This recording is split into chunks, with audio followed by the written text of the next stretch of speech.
Hi, praise the Lord எல்லாருக்கும். இன்றைய வேத வசனம், நோவாவுக்கோ கர்த்தருடைய கண்களில் கிருபை கிடைத்தது. ஆதியாகமம் 6:8.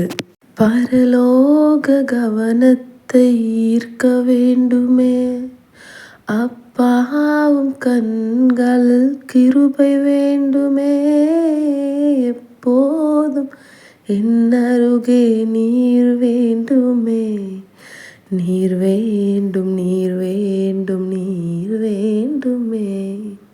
பிரியமான தேவனுடைய பிள்ளைகளே, நோவாவுக்கோ கர்த்தருடைய கண்களில் கிருபை கிடைத்ததுன்னு பார்க்குறோம், தயவு கிடைத்ததுன்னு பார்க்குறோம்.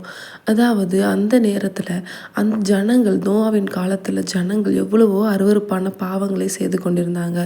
ஆனால் தேவன் அந்த தேசத்தை அழிக்க போகிறேன்னு சொல்லும் பொழுது, நோவாவுக்கு வெளிப்படுத்தும் பொழுது, நோவாவையும் நோவாவுடைய குடும்பங்களையும் மாத்திரம் காப்பாற்றுவதற்கு காரணம் என்னங்க?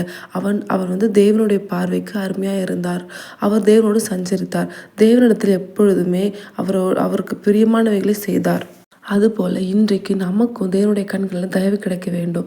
அதனால தான் அந்த பாடல் மூலமாக தேவனிடத்தில் தயவை நம்ம கேட்டிருக்கிறோம். ஸோ நீங்களும் தேவனிடத்துலேருந்து தயவு பெற்றுக்கொள்ளுங்க. தேங்க்யூ ஃபார் வாட்சிங். God bless you.